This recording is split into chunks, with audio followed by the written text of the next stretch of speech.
Գյուրջան Կասկադ, հասանելի բնակարաններ 65 ամիս մարման ժամկետով։ Միջադեպ տեղի ունեցավ ձեր եւ Արթուր Օսիպյանի միջև։ Հիմա նա միանգամից 3 հոդվածներով մեղադրվում է եւ երկամսյա տնային կալանքի տակ է, բայց պարոն Փաշինյան, ձեր ուղիղ եթերում չկան ինչ որ վիրավորական արտահայտություններ, խուլիգանական դրսևորումներ Արթուր Օսիպյանի կողմից, ընդհակառակը նա էր փորձում հանդարտեցնել իրավիճակը եւ ձեզ էր հորդորում հանգիստ խոսել եւ ձեր ուղիղ եթերից դուրս արդեն լրատվականների կադրերով մենք տեսնում ենք, թե ինչպես են ՊՊԾ աշխատակիցները Արթուր Օսիպյանին հեռացնում այդ տարածքից։ Խնդրում եմ ասեք, ինչը ձեզ հունից հանեց եւ նա պնդում է, նրան ճանաչողները պնդում են, որ նա չունի որևէ կապ չի ունեցել իշխանության հետ, էլիտայի հետ որևէ կապ չունի եւ դուք նրան փախած անվանեցիք։ Հիմա նա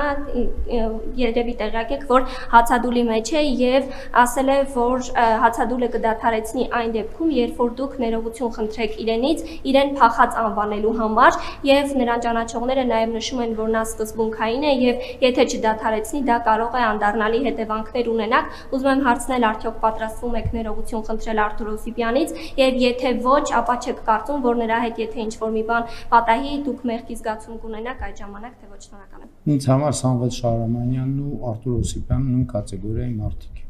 Որտեղ է Արթուր Օսիպյանը կռվել, որ մի հատ եկել է Ղարաբաղի հարցը առաջ տան։ Որտեղ է կռվել։ Որտեղ է եղել ինքը ընդհանրապես պատերազմի ժամանակ։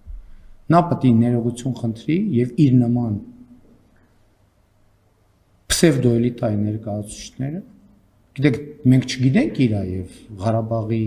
իշխանության կապերի մասին։ Այսինքն ձեզ թվում է, որ մենք տենց բան, հա, միամիտ ենք։ Ինքը եւ պսևդոէլիտայի մյուս ներկայացուցիչները պետք է ներողություն խնդրեն մեր նահատակների ընտանիքներից, որ ուզում են շարունակել այդ process-ը եւ Հայաստանը վերադարձնել կոնֆլիկտի խորխորատի մեջ, որտեղ է կռվել ինքը, որտեղ է եղել ինքը եւ իր նմանները։ Այո, ինքը եւ իր նմանները, ել եմ ասում, խոսքս վերաբերում է Ղարաբաղի պսևդոէլիտային, նրանք փախածներն են, որոնք պատանդ են պահում մի հատ Ղարաբաղում, Ղարաբաղի ժողովրդին, հիմա էլ Հայաստանում են պատանդ պահում Ղարաբաղի ժողովրդին։ Իրանք էլ չեն դիմում Հայաստանի քաղաքացիություն ստանալու համար եւ ուրիշներին հորդորում են, որ չդիմեն Հայաստանի քաղաքացիություն ստանալու համար։ Շնորհակալություն, հաջորդ հարցը օրագիր։ Պատասխանեցի ես ձեր հարցին, բավարարվեք իմ տված պատասխանը։ Շնորհակալություն, օրագիր։